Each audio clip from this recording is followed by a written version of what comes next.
Invocando a proteção divina, declaro aberta a 8ª sessão ordinária do Pleno do Tribunal de Contas do Estado da Bahia, a ser realizada no dia de hoje, 12 de março de 2026. Quero iniciar cumprimentando os senhores conselheiros, a representação do Ministério Público de Contas e todos aqueles que nos acompanham aqui, quer pela forma presencial e virtual, de modo especial saudando aqui os gestores do Desembaía, da Desembaía, da Agência de Fomento do Estado da Bahia, que se fazem presentes. Sejam, portanto, todos muito bem-vindos e já de logo coloco em discussão a ata da 7ª sessão ordinária realizada no último dia 10 de março de 2026. Em discussão, portanto, a respectiva ata, não havendo manifestação, tenho por aprovada a unanimidade. No item expediente de correspondência, eu provoco a sua senhoria secretária de processo, Morgana Belazzi, se há algo a ser tratado. Boa tarde, excelência. Boa tarde a todos. Não há, excelência. Agradecendo. Conferência, senhores conselheiros. Não há, pelo silêncio. Medida cautelar, há um processo em sede de retorno de vistas que me tem na condição de relator por excepcionalidade, é o TCE 000359/2026, uma denúncia, representação, denunciante é MAC, Construção, Terraplanagem e Máquinas Civis Limitada. Denunciada é a Secretaria de Infraestrutura do Estado da Bahia. Interessada ainda a Procuradoria-Geral do Estado, houve um pedido de solicitação de vista do nobre conselheiro Marcos Presídio. Eu o provoco nessa oportunidade, Sua Excelência, para saber se haverá a devolução dos autos.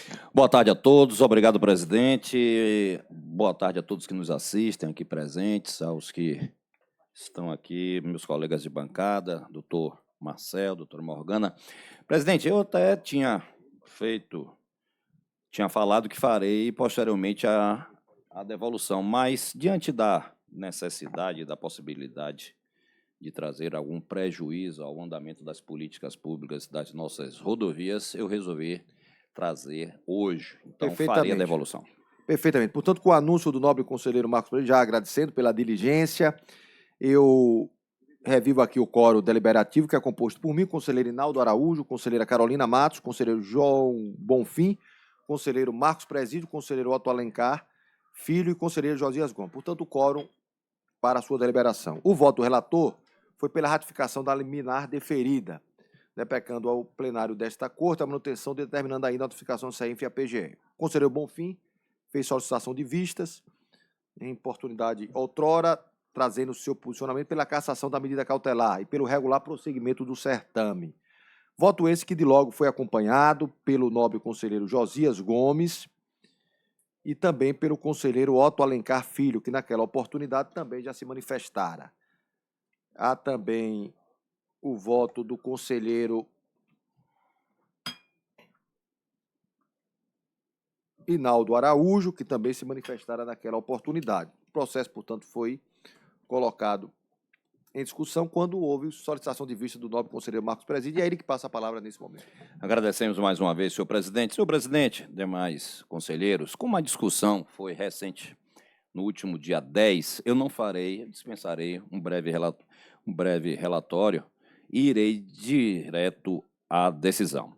A questão submetida a julgamento revela tema recorrente e relevante no âmbito das licitações públicas. Trata-se de matéria que traduz com clareza o permanente desafio enfrentado pela administração pública ao estruturar procedimentos licitatórios capazes de, simultaneamente, assegurar ampla competitividade e garantir a adequada qualidade das contratações realizadas. Afinal, as decisões tomadas nesse campo repercutem diretamente na eficiência da gestão pública e, em última análise, nos resultados entregues à sociedade. Observa-se que, ao estabelecer critérios mais rigorosos para a comprovação da capacidade técnica operacional na fase de habilitação, o órgão licitante aparentemente buscou equilibrar dois objetivos legítimos.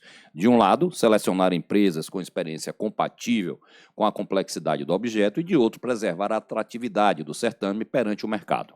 Tal tensão é inerente ao processo licitatório e exige permanente ponderação entre rigor técnico e estímulo à participação. Cumpre destacar que, conforme é registrado nos votos já proferidos pelos nobres pares, não se verificou, no caso concreto, esvaziamento da competitividade.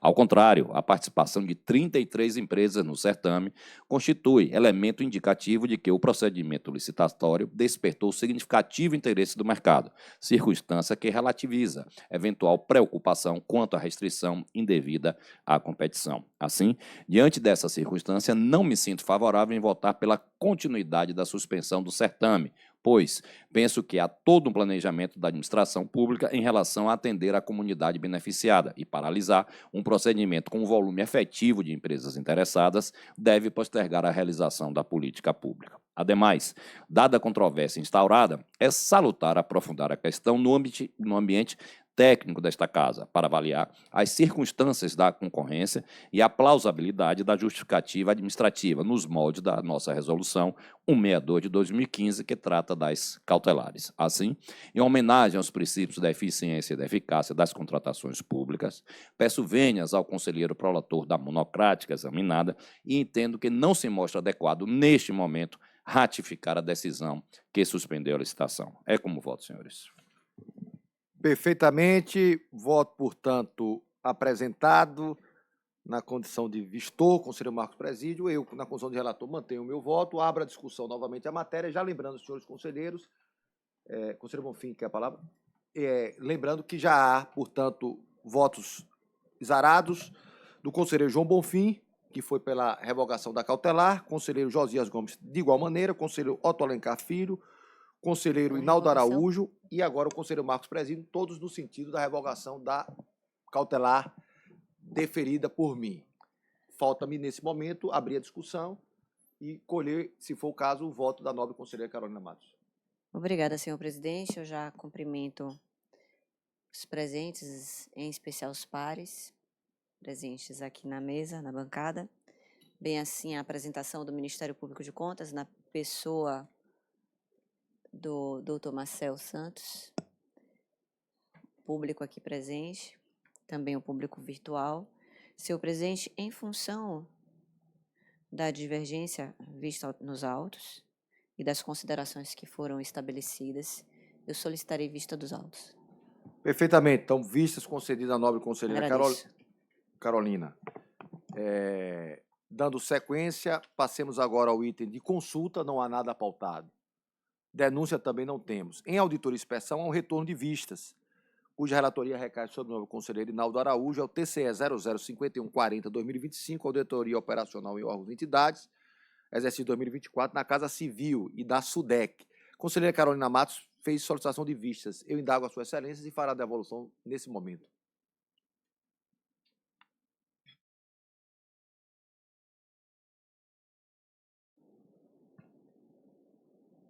Senhor presidente, esse é um processo relacionado à SUDEC, à Defesa Civil do nosso Estado, com um relatório de auditoria bastante robusto, são mais de 100 páginas de avaliação sobre essa importante política pública.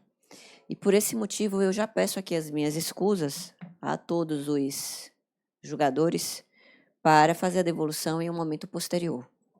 Perfeitamente, excelência. Portanto, o processo continua ainda a ser adiado, dado os argumentos já trazidos pela nobre vistora. Ainda em sede de vistas, processo também de auditoria, tendo agora desta feita o conselheiro Otto Alencar Filho como relator, é o TCE 10.291/2022, trata-se de acompanhamento de cumprimento de decisões desse tribunal. O órgão é a CAR, Secretaria de Desenvolvimento Rural, a ela vinculada. Gestor Wilson Vasconcelos Dias e Frederico Celizon. Notificados ainda Geandro Latier, diretor-presidente da CAR. Solicitante de vista foi a nobre conselheira Carolina Matos e eu a provoco nesse momento se fará a devolução dos autos, excelência. Em relação a esse processo, senhor presidente, eu solicito a devolução para o dia 24 de março. Perfeitamente. Sim, conclua, excelência. Agradeço. E em relação ao processo anterior, que eu não deixei nenhuma data designada, eu já gostaria aqui de solicitar a data do dia 26 de março. Perfeitamente. É dia 26, excelência, só para recordar, é a data do evento dos 15 anos do Ministério Público, e nessa data, por solicitação do fiscal da lei, nós não vamos fazer a sessão deliberativa, em homenagem, inclusive, a esse evento grandioso para todos nós. Então, dia 26 estaria prejudicado. Pode ficar, então, para a próxima. Completamente compreensivo, né, diante da Com certeza. robustez da instituição. Então, eu solicito para a sessão seguinte. Perfeitamente. Fica, então, para a dia... Enfim, a data subsequente. Dia 2, não é isso? 31 de março, já com anos. Próximo processo, também auditoria, desta feita comprometido, dada a ausência do relator, conselheiro Josias Gomes. Passemos ao próximo item agora. Prestação de contas, há um pedido de inversão de pauta que foi endereçada a essa Cortes pelos gestores da Agência de Fomento do Estado da Bahia, SA Desembahia, além do Fundo de Desenvolvimento Social e Econômico, Fundese e o Fundo Garantidor Baiano das Parcerias, FGBP. Esse processo, ele está pautado para o dia de hoje, mas dado a ausência do nobre revisor, o conselheiro Josias Gomes, ele está prejudicado. Trata-se, portanto, do TCE 001147-2014, uma prestação de contas do exercício 2013. Conselheira Carolina Matos é a relatora. Então, fica, portanto, prejudicado pela ausência do conselheiro Josias Gomes. Automaticamente, ele se renova na pauta, ele deverá ser apreciado na próxima terça-feira, com fé no bom Deus. E agradecendo, portanto, a presença e fazendo as devidas justificativas. Passemos agora à sequência normal. Temos o primeiro processo pautado em sede de prestação de contas, é o TCE 005133. Conselheira Carolina Matos é a relatora, conselheiro revisor, conselheiro Inaldo Araújo. Processo de prestação de contas da administração direta da Casa Civil do Estado da Bahia. O exercício é 2022. Além da unidade de origem, é a Superintendência de Proteção e Defesa Civil, SUDEC, responsável Carlos Miguel Almeida, na condição de superintendente. Passa a palavra à nobre relatora, conselheira Carolina Matos. Senhor presidente, em relação a esse processo, eu vou pedir a retirada da pauta em razão de necessidade de maior aprofundamento da instrução do feito. Perfeitamente, excelência. Processo, portanto, retirado com os argumentos já trazidos. Próximo processo, em sede de prestação de contas, é o TCE 003951-2022. A turma é composta pelo nobre conselheiro Otto Alencar Filho, conselheiro Inaldo Araújo é o revisor, processo de prestação de contas da administração indireta da Companhia de Engenharia Hídrica e Saneamento do Estado da Bahia, SERB, exercício 2021. Responsáveis: Antônio Eduardo Matos, figurando como diretor-presidente, José Raimundo Moura, gerente de núcleo regional, Marcos Vinícius Bulhões, diretor de saneamento. Advogados constituídos nos autos: Ramon Moura, OAB Bahia 26532, e João Ricardo Trabuco, OAB Bahia 42.070. Passo, portanto, a palavra ao nobre relator, conselheiro Otto Alencar Filho. Senhor presidente, tendo o relatório sido apresentado, vou direto ao voto. Trata-se do processo de prestação de contas da Companhia de Engenharia Hídrica e de Saneamento da Bahia, referente ao exercício de 2021, tendo como responsável o senhor Antônio Eduardo de Matos, diretor-presidente, de 1/1 a 31/12 de 2021. Em cumprimento à resolução TCE número 1 de 2024, proferida no âmbito do processo TCE 1594/2023, os autos foram convertidos de formalização de contas em processos de contas e submetidos à análise da primeira Coordenadoria de Controle Externo, que identificou os seguintes achados. Item 1, 521, ausência de critérios objetivos com vistas ao atendimento equitativo do público-alvo. Item 2, 5.2.2, inexistência de controle sistemático das ligações domiciliares de água. Item 3, 5.2.3, fiscalização contratual exercida por servidores não competentes. Item 4, 5.2.4, transferência de responsabilidade previamente a emissão do termo de recebimentos dos SAA. E número 5, 5.2.5, terceirização ilícita de mão de obra. Ao final dos trabalhos, a primeira CCE admitiu o relatório de execução, sugerindo inicialmente a aprovação das contas com ressalvas, aplicação de multa aos responsáveis, expedição de determinações e encaminhamentos institucionais. Regularmente notificados, a SERB e os responsáveis apresentaram defesa conjunta, posteriormente analisada pela unidade técnica que manteve o opinativo inicial. Houve, contudo, ajuste nos encaminhamentos propostos, com a retirada das determinações inicialmente sugeridas, permanecendo apenas a referente ao item 5.2.5, em razão da superveniência do acórdão TCE número 201 de 2024, proferido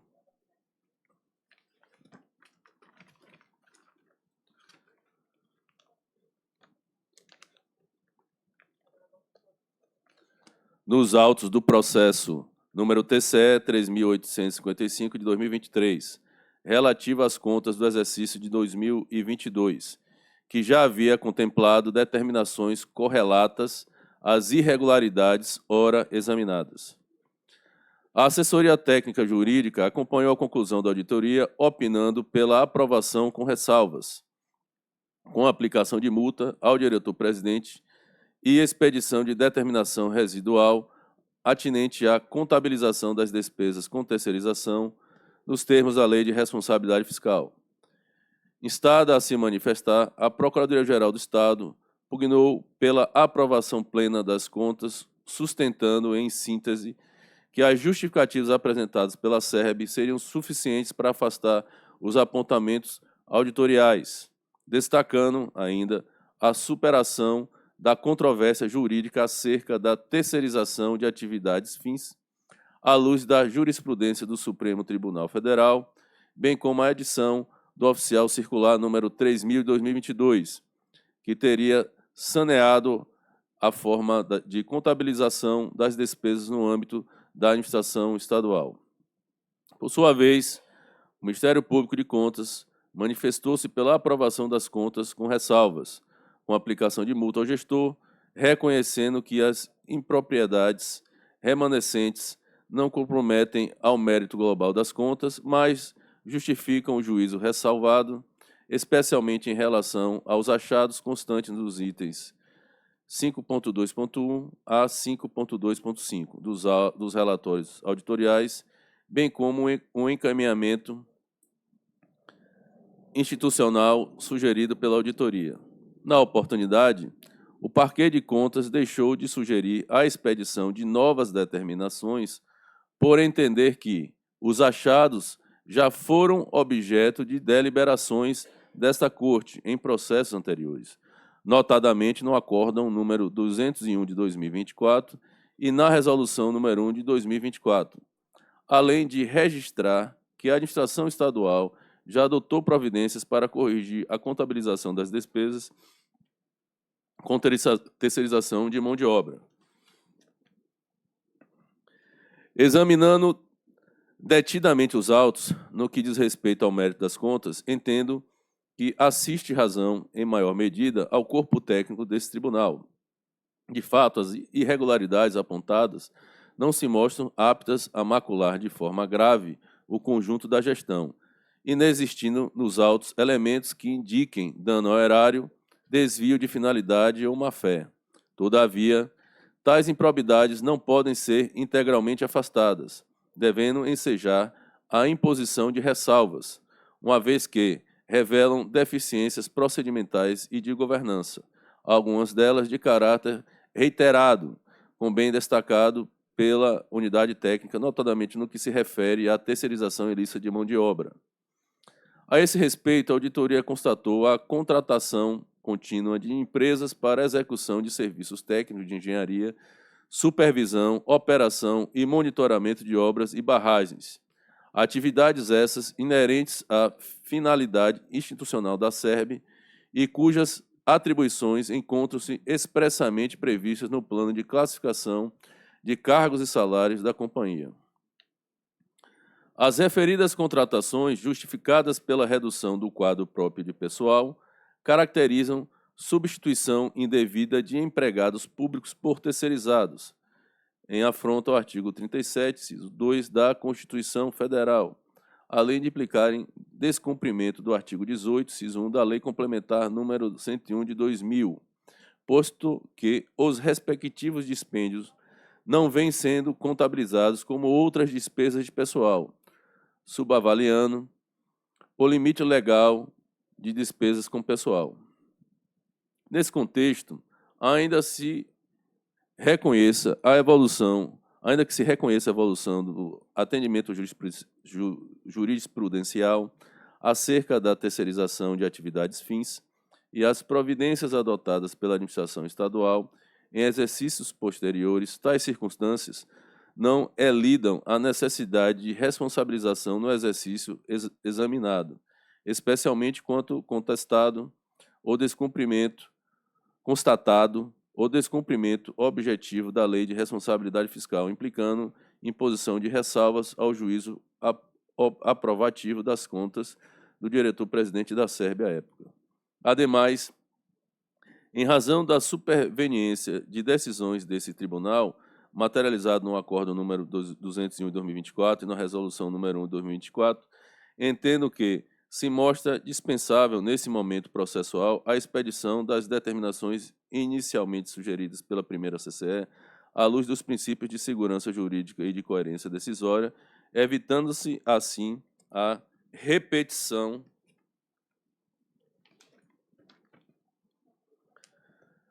de comandados administrativos já direcionados à atual gestão da SERB.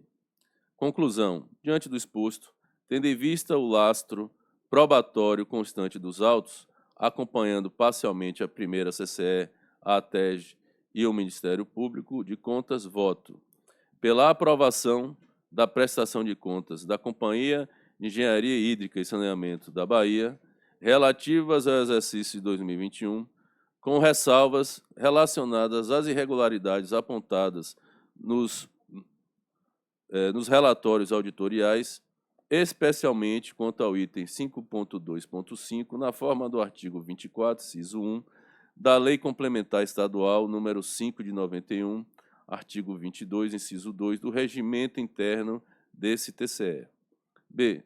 Pelo encaminhamento de cópias dos autos à Comissão Permanente de Meio Ambiente, Seca e Recursos Hídricos da Comissão Permanente de Agricultura e Política Rural e de Meio Ambiente, Seca, Recursos Hídricos da ALBA, para que tenham conhecimento do seu inteiro teor e adotem as providências que julgarem cabíveis no âmbito de suas competências, em linha com o artigo 71, inciso 12, da Constituição Estadual de 1989 e os artigos 49 e 51 da Resolução da ALBA 1193 de 1985 e para o Comitê Governamental de Convivência com o Semiárido, em virtude do previsto no artigo 15 da Lei Estadual número 13.572 de 2016. Esse é o voto, senhor presidente.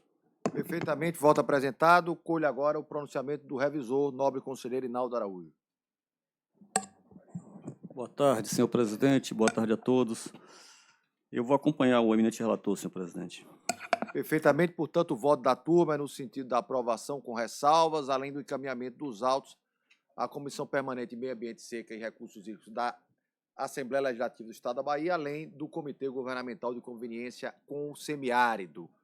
Em discussão a matéria. Não havendo manifestação, tenho por aprovada a unanimidade a proposta da turma, indagando ao nobre conselheiro relator, Otto Alencar Filho, se conferirá o feito nesse momento, excelência. Confiro, senhor presidente. Processo, portanto, conferido. Avançando na nossa pauta, agora entramos nos itens relacionados a recursos. O primeiro deles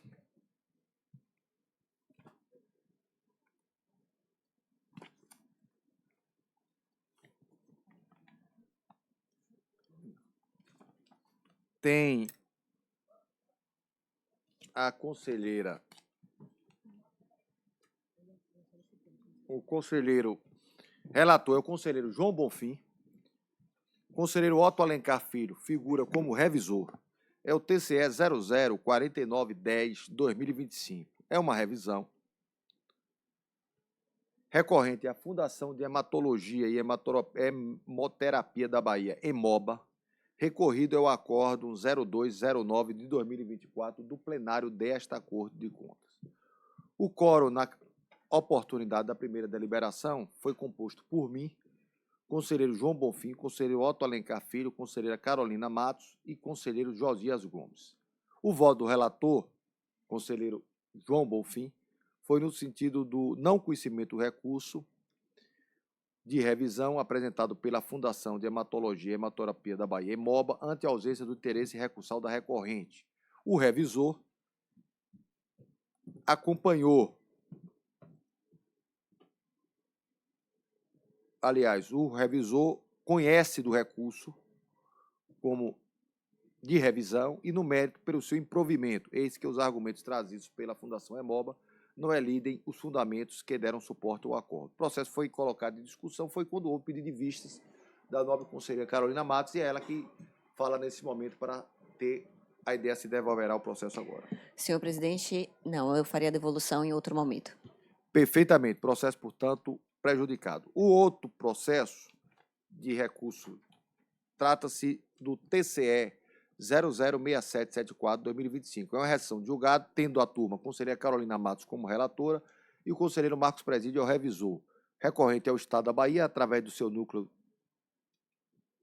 de atuação da PGE, nesse tribunal, procurador o Benilson Colombiano, recorrida é a edição monocrática 04325-2023 da segunda Câmara deste tribunal. Notificada ainda Eduardo do Amor Divino. Tem a palavra a relatora, a conselheira Carolina Matos.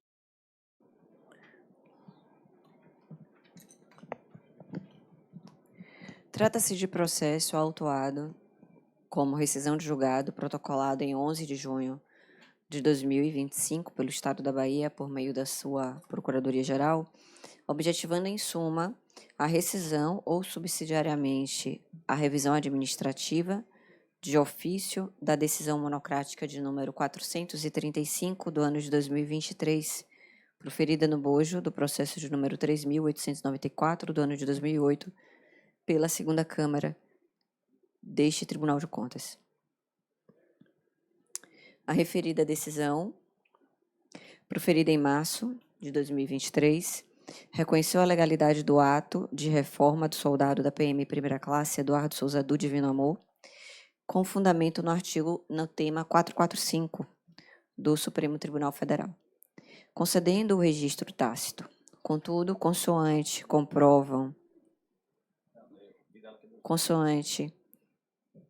a requerente, a decisão desconsiderou documentos constantes dos autos originários que comprovaram a demissão do servidor dos quadros da Polícia Militar em maio de 2009, com a consequente cassação do ato de reforma, a circunstância que afastaria a possibilidade jurídica do seu registro por esse tribunal. O feito é tempestivo e, quanto ao mérito, o requerente alega em síntese que a decisão rescindida incorreu em erro material ao deixar de considerar documentos constantes dos autos originários que comprovaram a demissão do servidor, conforme já dito. Ao final, pleiteou o conhecimento e o julgamento procedente dos pedidos. A ATEG e o Ministério Público de Contas opinaram de forma uníssona no sentido da procedência dos pedidos formulados pelo requerente, como se extrai da doutrina processualista.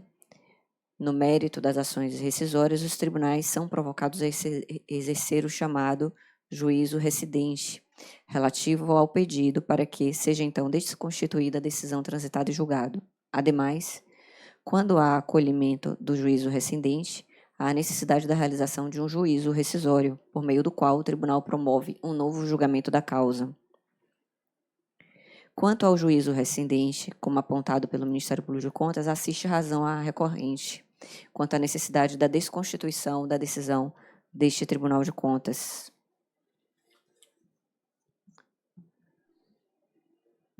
Assim, alinho-me a esta conclusão quanto à importância da desconstituição da decisão rescindida. Em relação ao juízo rescisório, como ressaltado pelo MPC, abro aspas, uma vez desconstituída a decisão contestada, deve ser proferida em ato contínuo nova decisão dos autos originários, reconhecendo a perda superveniente do objeto do procedimento de origem, fecho aspas. Tendo sido revogado o ato de reforma por força de penalidade, não subsiste o ato concessório apto a registro, o que conduz ao reconhecimento da referida perda do objeto.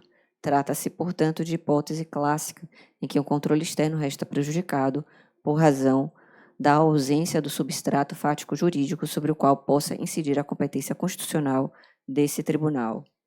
Diante de tudo quanto exposto, eu voto pelo conhecimento, no mérito pela procedência, para que então seja desconstituída a decisão monocrática e seja então reconhecido em juízo rescisório a perda superveniente do objeto do processo de número 3.894 do ano de 2008. Esse é o voto, senhor presidente. Perfeitamente, voto apresentado. Como se manifesta o revisor, nobre conselheiro Marcos Presídio. Acompanho a relatora, conselheiro. Tanto o voto da turma é convergente e eu coloco em discussão a respectiva proposta da turma. Não havendo manifestação, tenho por aprovada a unanimidade, indagando a nobre conselheira relatora se conferirá o feito nesse momento. Confiro neste momento. Processo, portanto, conferido. Próximo processo, em sede de recurso, é uma apelação. É o TCE 007290-2025. Ele está prejudicado, dado que o relator, o conselheiro Josias Gomes, não se faz presente. Do processo subsequente, também prejudicado, é uma apelação TCE 000391-2024, dado que o conselheiro Josias Gomes, relator do feito, não se encontra em sessão. Passemos agora ao item relacionado a embargo de declaração. Conselheira Carolina Matos é a relatora do processo 011-541-2025. Embargo de declaração, embargante Jimmy Everton Moraria. Advogado embargante Neomar Rodrigues Filho, AB Bahia 42808. Embargado é o acórdão 95-2025 desse tribunal. Tem a palavra a relatora. Senhor presidente, em relação a esse processo, novamente, o patrono dos autos, após ter feito prova no ambiente dos autos, solicitou o adiamento do julgamento do feito para a próxima sessão do Pleno, alegando estar impossibilitado de comparecer à sessão designada em razão de compromissos previamente firmados, conforme documentação acostada. Examinando o pleito, eu verifico que a justificativa apresentada encontra-se devidamente comprovada, evidenciando, portanto, o seu impedimento, pelo que eu solicito o adiamento para a próxima sessão, designada para o dia 19 de março. Perfeitamente, excelência. Com o anúncio feito, passemos agora ao item relacionado à matéria administrativa, requerimentos e indicações, comunicações e moções. Eu comunico ao plenário que determinei no dia de hoje o encaminhamento do processo TCE 002093-2005, que trata sobre o anteprojeto do regimento interno deste tribunal. Encaminhei, portanto, a gerência e protocolo para que proceda a alteração do comando dos autos, passando a relatoria ao nobre conselheiro Marcos Presídio, que tem a incumbência de relatá-lo juntamente com a nossa lei orgânica. E aproveitando a oportunidade, nós fizemos, e eu me dirijo especialmente aos conselheiros Otto Alencar Filho e Josias Gomes, que nos faz presente, mas seu gabinete já está inteirado, e é evidente que o processo, nesse momento, tem o comando do conselheiro Marcos Presídio, mas o nosso projeto da lei orgânica, ele, de certa forma, acabou sendo, no ano passado, tratado aí por todos que compuseram a comissão, além dos conselheiros que apresentaram emendas. Eu entendi, naquela oportunidade do final de dezembro, que, dada a chegada de mais 2 novos conselheiros, seria oportuno retardar um pouco o seu encaminhamento, a deliberação pelo plenário, para possibilitar o domínio e, quem sabe, alterações, sugestões advindas, sobretudo, desses novos conselheiros que compuseram o quórum completo deste tribunal. Eu somente encareço aos senhores conselheiros, sobretudo aos recém-chegados, talvez da preocupação que eu quero compartilhar de encaminhar, conselheiro Marcos Presídio, Vossa Excelência que comanda o feito, mas imaginando que no segundo semestre desse ano há o anúncio de um processo eleitoral que nós conhecemos a realidade, geralmente acaba concentrando os maiores esforços dos parlamentares, então seria interessante, a meu juízo, se a Casa pudesse deliberar sobre o feito antes do segundo semestre, para efetivamente oportunizar os senhores parlamentares um conhecimento prévio, um debate e, quem sabe, a sua aprovação antes do ingresso no segundo semestre, quando sabemos que é um período mais complicado em relação às deliberações, dado que as atenções acabam sendo voltadas para o processo eleitoral. É uma mera constatação que eu quero dividir e efetivamente, o comando é do nobre relator, conselheiro Marcos Presídio, mas deixar essa preocupação dividindo com os senhores nesse momento. Ainda no item comunicações e moções, no item o que ocorrer, está franqueada a palavra. Conselheiro Inaldo Araújo. Já que ninguém quer correr, eu vou correr. Senhor presidente, eu agradeço e tentarei ser breve, mas os senhores sabem o quanto é difícil para mim ser breve. Ainda mais num dia de hoje, que vivemos uma manhã inesquecível. Eu confesso que fiz um esforço quase que hercúleo para sair de um evento ontem em Brasília, a posse do novo presidente do Conselho Federal de Contabilidade, o senhor Joaquim de Alencar Bezerra Filho, uma posse extremamente concorrida, com mais de 4.000 contadores, mas pela grandiosidade do evento, que contou com quase todas as autoridades do estado do Piauí, começado pelo ministro do Supremo Tribunal Federal, Cássio Nunes Marques, passando pelo governador, enfim, e terminou muito tarde. Mas peguei o primeiro voo para Salvador para poder participar das homenagens ao Dia da Mulher. E aqui chegando, pude testemunhar o quanto esta data foi valorizada e quanto tão bem foi organizado o evento, sob os auspícios de Vossa Excelência e equipe, doutor Filizola, Coronel Anildo, também a equipe da conselheira Carolina Matos, da Escola de Contas, e de tudo que vi, eu só posso deixar o meu registro, senhor presidente, com cuidado em todos os mínimos detalhes, não só da competência, da história de vida, do conteúdo de cada uma das palestrantes, que terminamos com 2 auditoras desta casa. Doutora Josi até me surpreendeu, que ela disse que nunca tinha falado aqui no plenário, mas com desenvoltura que poderia levá-la a Harvard com maior facilidade. Então, todas as palestrantes extremamente bem escolhidas, e eu fiquei deveras encantado. E, como Vossa Excelência também registrou, pela qualidade, pela pertinência, pelo conteúdo, pela riqueza e, acima de tudo, pela sensibilidade do discurso da nossa conselheira Carolina Matos.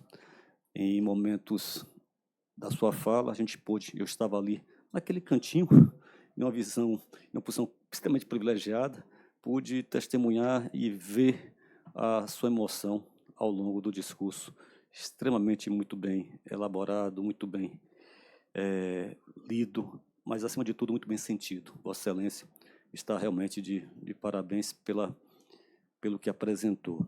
E, senhor presidente, e de fato, eu comecei a falar do Conselho Federal de Contabilidade, ingressei aqui no Tribunal de Contas, elogiei as palestrantes, em especial as 2 representantes da nossa briosa Polícia Militar. Primeira, eu ouvi essa expressão hoje, é isso mesmo, coronela, Está correto, coronel ou coronel? Tanto faz. Também eu tive esse cuidado de perguntar e me disseram a mesma coisa. Mas, enfim, e também da tenente-coronel, que é do coronel Ivana, e também da tenente-coronel Roseli. E por que eu fiz esse triangular? Porque no evento de ontem, conselheira Carolina, veja que o Conselho, em 26, completa 80 anos de existência. E nesses 80 anos, somente uma mulher presidiu o Conselho por 4 anos, que é a contadora Maria Clara Bulgarim, e que, na minha modesta opinião, foi a que fez a gestão mais transformadora, foi a que trouxe a contabilidade pública para o seio do Conselho Federal de Contabilidade. Se a contabilidade pública no Brasil hoje é o que é, deve-se a essa mulher. Foi a única. Chega aqui no Tribunal de Contas, 110 anos de história e somente uma presidente, que foi a conselheira Ridalva. Veja que resume com tudo que a gente ouviu aqui hoje. E a Polícia Militar, a nossa bicentenária Milícia de Bravos, 200 anos de história, pela primeira vez, uma mulher assume o coronelato.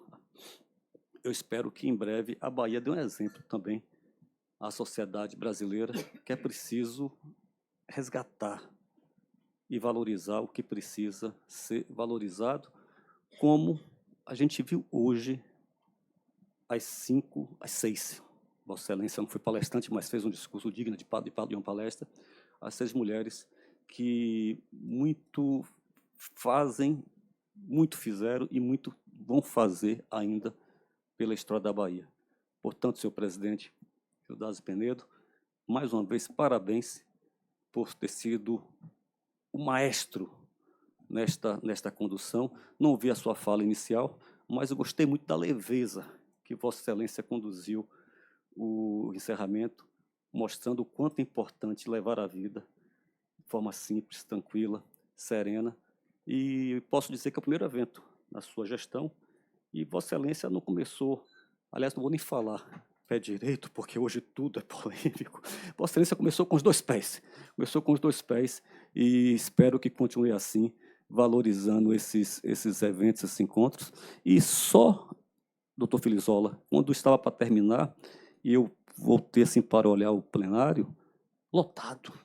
Eu disse, meu Deus do céu, há muito tempo eu não vi um evento passar das 12, quase 1 hora da tarde, e as pessoas aqui ainda presenciando, prestigiando, para Vossa Excelência perceber o quanto foi marcante essa nossa homenagem. E posso te assegurar que não foi pela qualidade do coffee break, porque eu passei lá e estava delicioso, mas tenho certeza que o evento foi fantástico, parabéns, e que outros eventos desta envergadura surjam nesta casa. Parabéns, senhor presidente.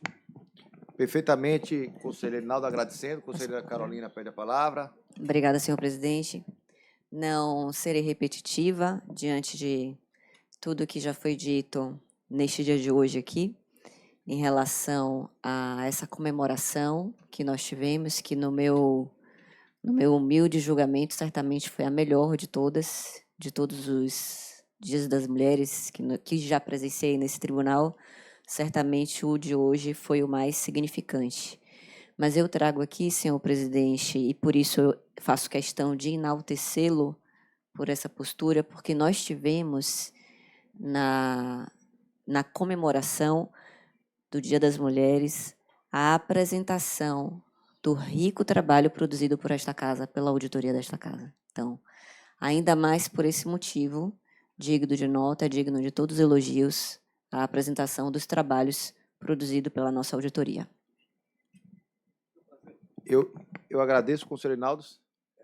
Só eu prometo você mais favor, breve claro. ainda. Primeiro, muito bem lembrado pela conselheira, eu até conversava com a doutora Pâmela que esta auditoria, apreciada no passado, ela precisa ser incluída no nosso rol de sumários executivos, para que o resumo seja documentado e divulgado Brasil e afora.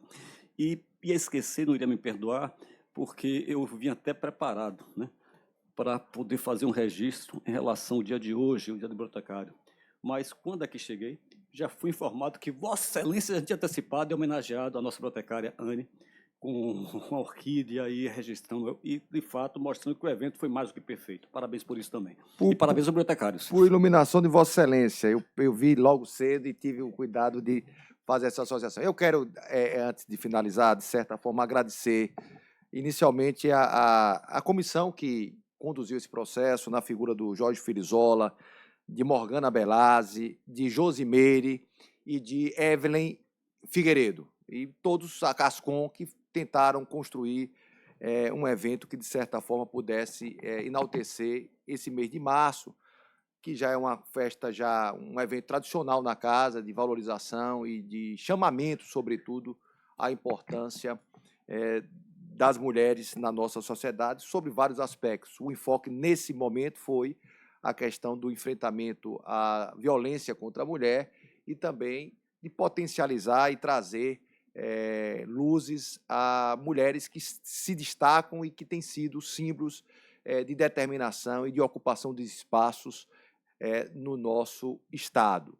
O foco foi nesse sentido, e a preocupação nossa, além de enaltecer essa questão, foi sempre centralizar também o evento, a festividade, em que pese as falas maravilhosas de todas as palestrantes, foi trazer como foco central, e essa, inclusive, é uma diretriz que a gente procura perseguir na entrega do nosso principal produto, que é a auditoria. Nós somos uma casa de auditores, nós existimos pelos trabalhos auditoriais, seremos reconhecidos pelos trabalhos de auditoria. Então, há um desejo de que todas as atividades, conselheiro Naldo, conselheiro João Bonfim, conselheiro Otto Alencar Filho, conselheiro Marcos Presídio, querido vice-presidente, conselheira Carolina Matos, corregedora, de certa forma, centralizar todas as ações e, de certa forma, fazermos entregas nos eventos e nos produtos com o enfoque da auditoria. Então, a primeira orientação era tentar ver se já existia na casa um trabalho que pudesse enaltecer e, de fato, para uma nossa coincidência maravilhosa, foi a percepção de que no ano passado, inclusive aprovada por esse plenário, houve a resolução de número 32 de 2025, trabalho esse que se iniciou pela 7ª CCE, uma auditoria fruto de uma parceria com a Atricom, Associação Nacional dos Tribunais de Contas, e com a LACEFES, e já no ano de 2022, tendo a percepção do aumento expressivo dos casos de violência contra a mulher, procurou fazer um trabalho de uma auditoria operacional coordenada, envolvendo todos os membros da OLACEFES, a Organização Latino-Americana do Caribe de Entidades Superiores de Fiscalização, com a Atricom. Signatários 9 estados, 9 tribunais de contas no Brasil, doutor Marcel, entre eles o Tribunal de Contas da Bahia, que sempre tem sido parceiro e pioneiro e sempre farol de grandes auditorias operacionais. Já aproveitando o ensejo, nessa resolução que foi deliberada no ano passado, conselheiro Rinaldo, além do que foi demonstrado aqui pela queridíssima Josimeire, que eu quero de logo parabenizá-la pela eficiência da atuação, de um didatismo maravilhoso e que deu uma noção e que nos presenteou, mostrando que o tribunal está atento a esse enfoque absolutamente relevante, presente e necessário para a sociedade brasileira e baiana de modo especial, que foi esse trabalho. E nessa resolução tinha como deliberação a constituição de um sumário executivo sobre esse tipo de deve ter sido por Vossa Excelência. Vossa Excelência, eu sei que foi acolhida à unanimidade. Eu me lembro que eu fiz questão de ver, eu pedi o relatório ontem para justamente ter, porque de fato é denso. E é um trabalho maravilhoso mesmo, que mostrou a interface da atuação do Estado, envolvendo tanto o Poder Executivo, em 8 unidades, sobretudo a Secretaria de Segurança Pública, a Secretaria de Política das Mulheres, o Tribunal de Justiça, Ministério Público, Defensoria. Então, um trabalho transversal, onde mostra, de certa forma, um retrato que não é auspicioso, mas que, de certa forma, mostra uma necessidade de aperfeiçoamento dessas instituições, no sentido de cada uma procurar desempenhar da melhor forma as suas funções, nesse que é um grave problema do combate à questão da violência. E aqui hoje, de forma tão forte e marcante, onde tivemos a palestra da nossa tenente-coronel Roseli, que ela é a comandante da Maria da Penha, que deu uma emocionada palestra, com números, com um rico conhecimento, que eu não tenho dúvida, marcou, de fato, a sua atuação e que mostra, e que enfatiza, e que destaca, e que mostra que essa é uma grande problemática que precisa do envolvimento de todos nós. Além de termos também a presença da primeira coronel mulher da nossa corporação da Polícia Militar, depois de 200 anos, como falou o conselheiro Rinaldo, a nossa coronel Ivana, que demonstrou também uma passagem riquíssima dentro do seu campo de atuação, que nos brinda com o simbolismo, sobretudo a sua presença aqui, traz a noção exata de que o lugar da mulher é o lugar que ela quer, mostrando que não há barreiras, não há campo que não possam ser superados, em que pese as dificuldades, as limitações, as provocações, às vezes, invisíveis. Então, foi, além de termos também Morgana Belazzi, trazendo ao conselheiro Bonfim um trabalho que já existe no tribunal, a questão do compliance, que, de certa forma, traz uma atuação em relação à questão da ODS de número 5, que é um dos objetivos estratégicos da Carta da ONU, da Agenda 30, que determina justamente o enfrentamento a essa realidade, mostrando que o tribunal também está atento, vai procurar, cada um a seu tempo e ao seu modo. O conselheiro Marco Brasil deu suas contribuições, o conselheiro Rinaldo, e nós vamos continuar sempre perseguindo, porque é um desafio constante na melhora e na equidade de gênero. Por isso, inclusive, também no dia de hoje, como forma de deixar uma semente concreta, algo que eu tinha pedido, inclusive, à comissão, algo plausível, uma ação concreta e objetiva, assinamos o ato que institui a política de equidade de gênero na casa e de combate efetivo a qualquer tipo de violência dos seus mais graus possíveis em relação à questão da mulher. E, por derradeiro, disse ela, e disse no grupo, e disse pessoalmente, e fiz questão, o melhor discurso da conselheira Carolina Matos, que presenciei aqui no tribunal, foi no dia de hoje. Preciso registrar, belíssimo discurso. Foi porque foi o mais breve, conselheiro? Eu vou terminar. Foi porque foi o mais muito breve? Organizada, foi maravilhoso, e eu quero dizer que coroamos com o brilhantismo da sua fala, que, de certa forma, ainda enalteceu e valorizou mais ainda essa mulher de força, essa mãe guerreira, filha, que tem, de certa forma, construído e fazendo história também no tribunal, fazendo parte do conselheiro Marco Brasil, junto conosco aqui, da mesa diretora, com suas contribuições e participando ativamente de grandes projetos, educação na nossa conta, sempre com colaborações proativas, e é isso que precisa ser sempre enaltecido. Mulheres que fazem, que constroem, e, por isso, além de registrar orientação de Vossa Excelência, trazer a Anne, que é também uma figura queridíssima na casa, que enfrenta, inclusive,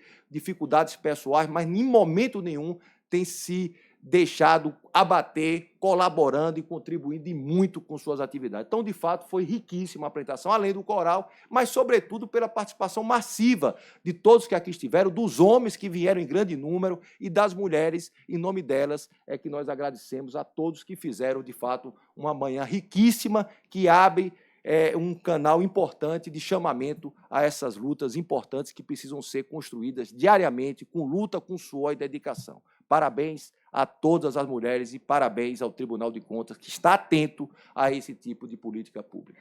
Conselheira Carolina. Senhor presidente, sem querer jamais tirar o brilho da última fala, de Vossa Excelência sempre tão completo, e neste momento, então, ainda mais eloquente, mas eu preciso, por medida de justiça, dividir os créditos do discurso que foi construído, a sua base foi construída e elaborado, aprimorado a 6 mãos. Então, a base foi feita por nossas 2 estagiárias de nível superior, Regina, estagiária em Economia, e Lia, estagiária em Direito. Ambas estagiárias de nível superior.